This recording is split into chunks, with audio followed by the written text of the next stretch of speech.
This week marks the one-year anniversary of the winter storm that shook the state. Here in Austin, that storm led to thousands of power and water outages, which lasted for months in some cases.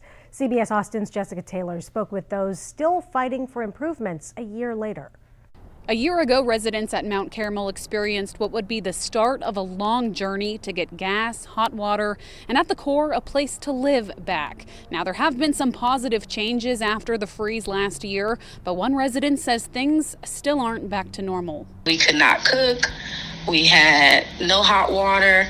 We had no heat, obviously. That was the reality Taniquewa Brewster faced following last winter's devastating storm. That initial shock from the events turned into a months-long fight for gas. It was a really, really rough time.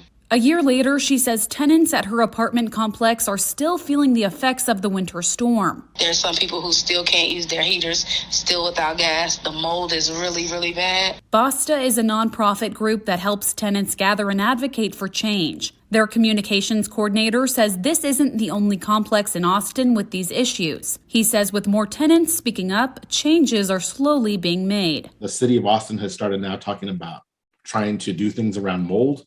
That was never talked about. Jacob says it's good that the weather last week didn't amount to much, but the real challenge is to keep the momentum going. We may go 4, 5, 10 years without a significant storm in Austin or any kind of disaster, but we do know disasters happen. And the way we can be ready for that is having good code enforcement. Though the freeze did bring previous emotions back to the forefront. A lot of neighbors were legit in fear that we would be without gas again.